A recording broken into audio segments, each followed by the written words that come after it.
raadiyoonii Dirree Shaggar. raadiyoonii Dirree Shaggar.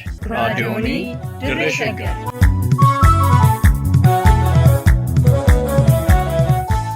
Raadiyoonii Dirree Shaggar. Raadiyooniin Dirree Shaggar torbaan guutuu guyyoodhaan galgalatti sa'aatii tokkorraa eegalee hamma sa'aatii tokkoof walakkaatti dambalii gabaabaa meetir baandii 19 kiiloo heerzii 15,415 irratti qophii dabarsuu amma jalqaba. Raadiyoonii Dirree Shaggar.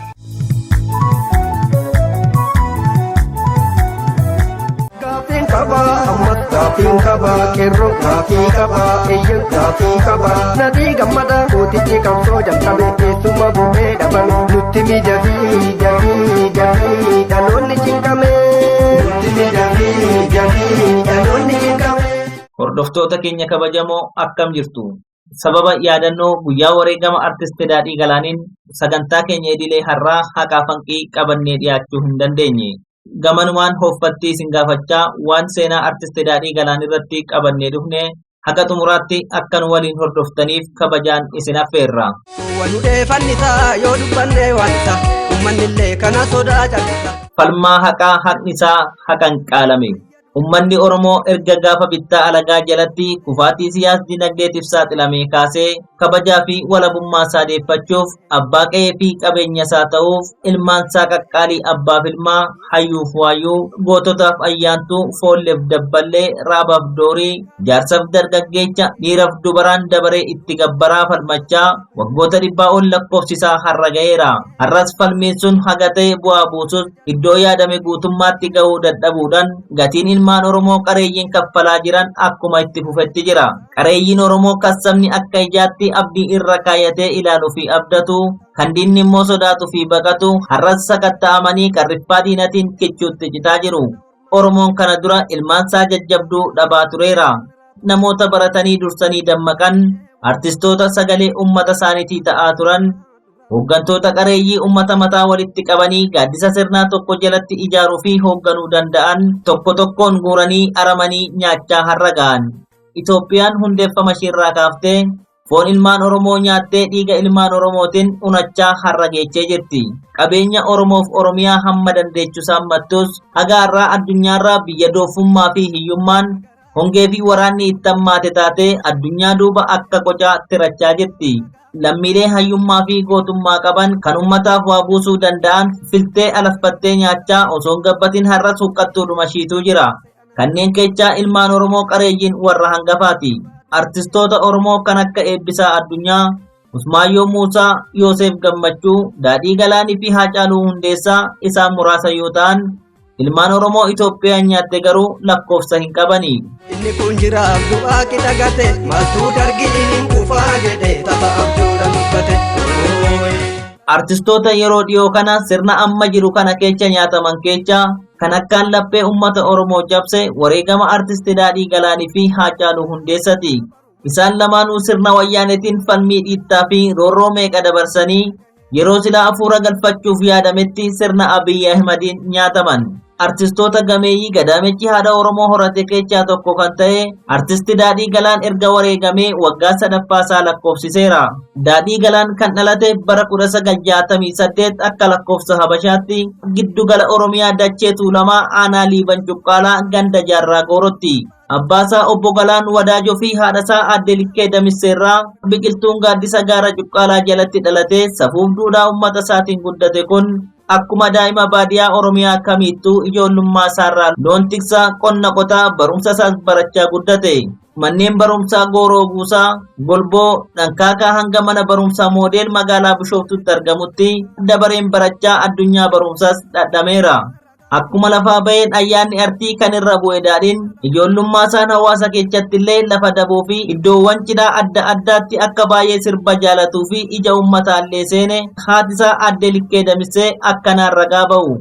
Waggaa dhibbaafnee dhiibii midhaan guuraa dhahiisa saaxiluu baafne warri galgala qabatu kan hawaasa isaanii barii hedduu sanii qabatu.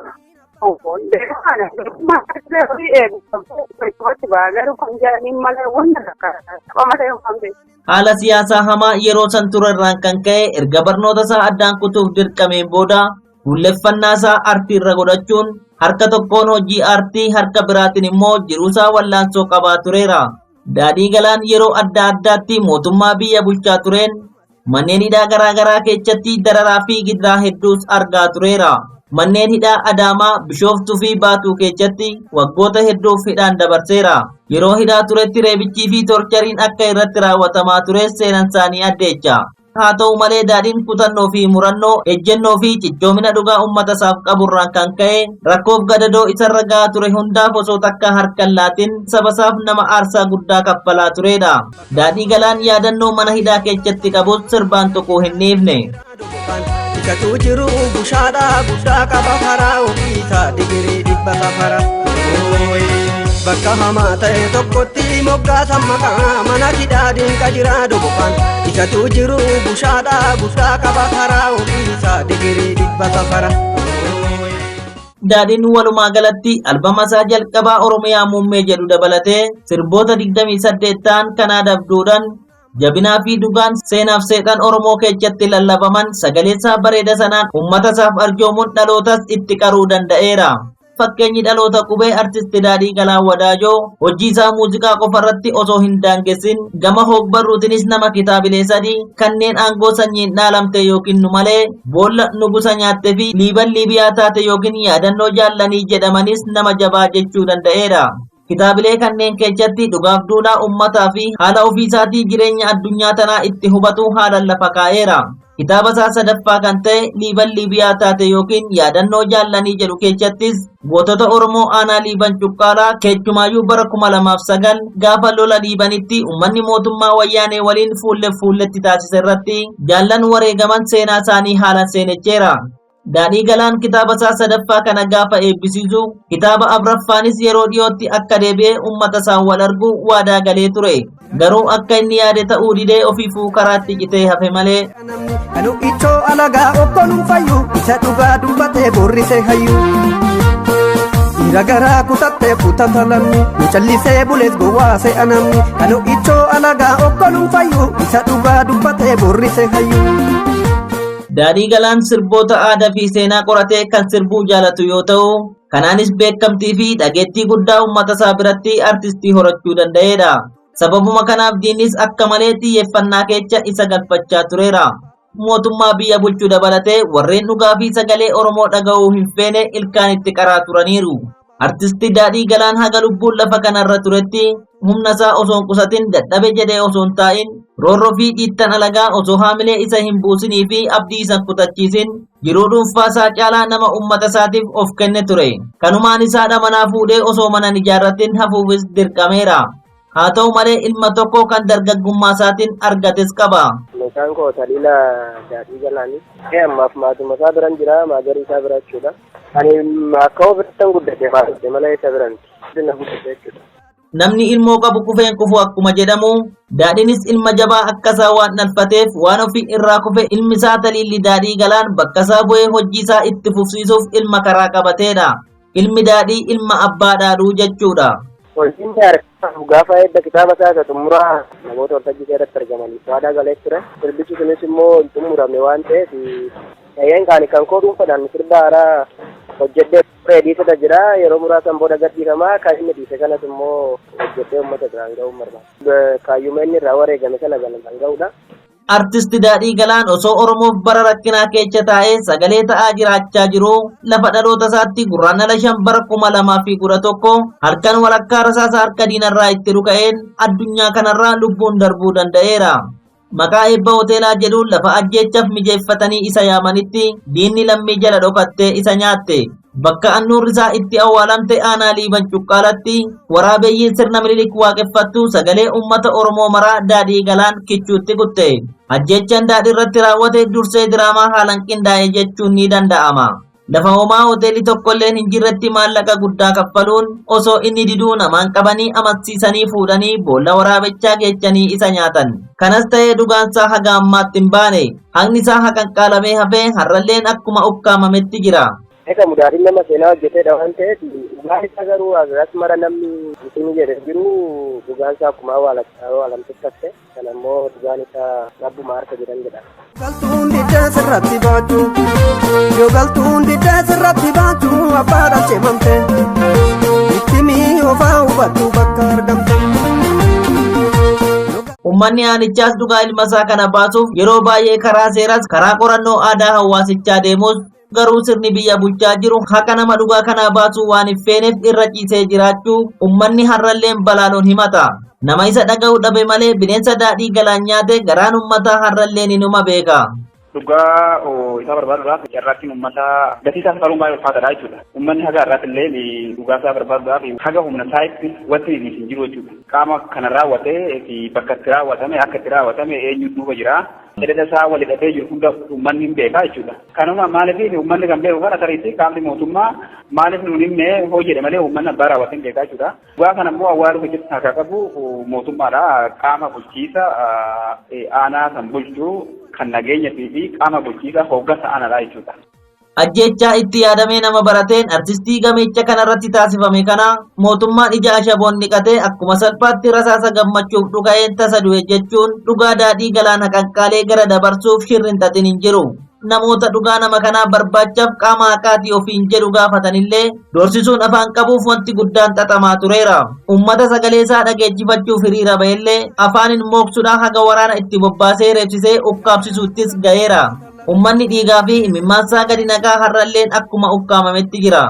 Du'a mijaatiyyuu tasa du'ee sirna hoteela eebbata irratti dhaqee tooyii oduu sirbu tasa du'ee jedhee jechuudha. Dhuguma kana immoo akkamta turennaan namoonni meeshaa dhukaasaa gammachuu gaafa dhukaasan du'e malee wanti nuti hin jiru gammachuu keessa du'ee jedhee jechuudha. Immoo waan dhugaarraa fagooti jechuudha. Itti yaadameeti gammachuudhaaf dhufeeti namoota kan hunda keessaa nama kana rukutaa asitti kan rukuta jechuun waan dhugaarraa fagaate jechuudha. Qaama waan kana raawwatame maaliif akka raawwatame akka seeratti hin jedhanii adda nu baasa jee uummanni itti deebi'ee gaafatee jechuudha. Dhugaa kana nu qorradhaadha akkamitti akka dhuka'e maaliif akka dhuka'e kana hunda nu gaafadhaa nu baasa jennaan gaafatanii dadhaban jechuudha. Uummanni deebii deebisuuf jechuudha qaamni nageenya aanaatii fi qaamni bulchiinsa aanaadha jechuudha. Gaafa kana dadhabu torbee sadaffaa isaa natti fakkaata inni gaafa guyyaa afurii akkas wareegame gaafa guyyaa 23tti uummanni mootummaa irraa homaa dhabnaan sagalee ofii dhageessifachuudhaaf fi tariitii miiliyoonni biraatillee yookaan nu dhagaanii ta'u waan kana dhiibbaa hin godhamtan jee uummanni hiriira nagaa ba'e jechuudha. Hiriira sagalee dhageessifachuu ba'e gaafa kana ba'ee too sagalee hunda dhageessifatee jechuudha gaafa guyyaa 23 guyyaa gidaamidha jechuudha. Gaafa kana bulchiinsa aanaadha kan yeroo sun ture gudarsuu qafanii kan jedhamu illee dhufee bakka waan kana nuti hin teenye haga ammaa ittuma jirraa jedhee soba kun daa'ima sobanii ofirraa oofan tokko jira miti. Daa'ima sobanii ofirraa oofanii fi daa'ima hoshiin boocheessu sobanii arra jiran tokko jira. Akka san jedhee waan ta'ee dubbatee guyyaa biraa itti deebinaa dhugaa kana qorannee itti deebinaa jedhee jechuudha. Saniin booda gaafa guyyaa 23 guyyaa gadaanee kun ta'ee gaafa guyyaa 27 gaafa roobidha.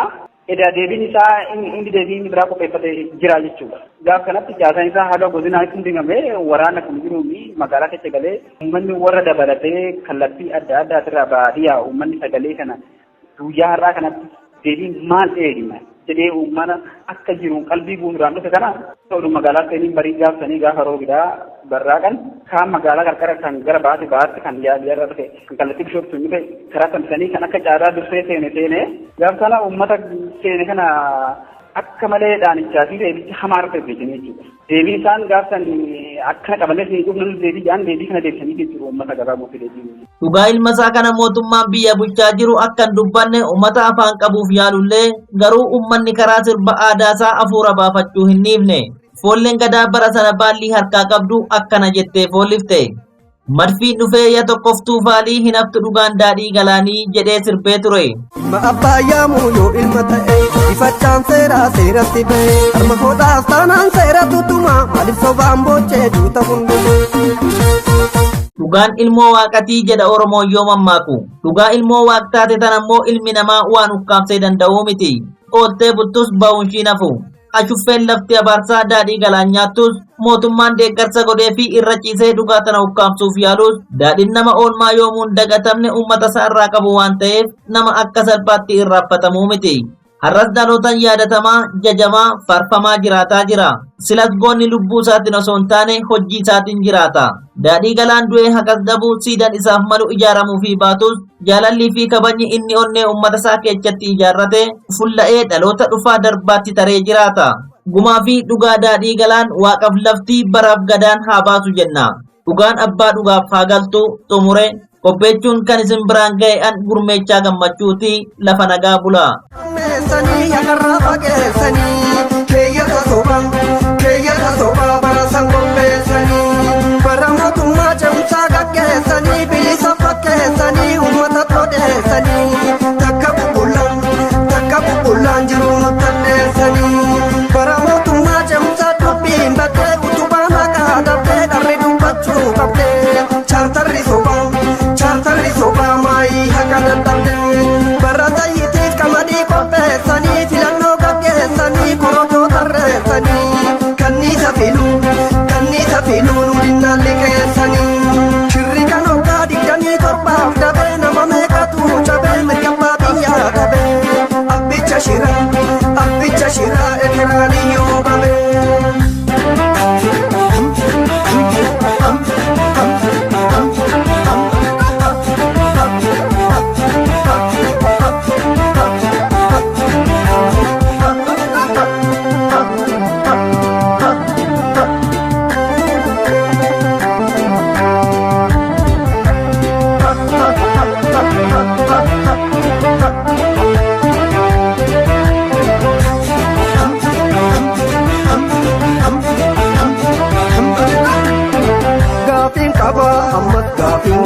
Qeerroon gaafii qaba eeyyan gaafii qaba nadhii gammada harka diinatiin qabame teessuma bu'ee dhabame nutti mi ka'ii dhaloonni cinqame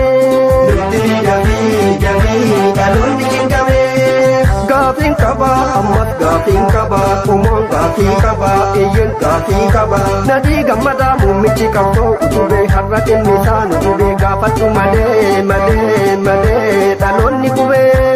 Gaafatu malee dhaloonni qubee gaafiin qaba ammas gaafiin qaba lamni gaafii qaba eeyyan gaafii qaba garaa kutatee sabni Oromoo gubatee qeerrotti garaa himatee fincila dhumaa tokkoome falmatee fincila dhumaa tokkoome falmatee gaafiin qaba ammas gaafiin qaba qeerroon gaafii qaba eeyyan gaafii qaba nadhii gammadaa gaafatu dhaloonni qubee qeerrasa qabsoo utubee har'a kan nadhii lammii mara dhibee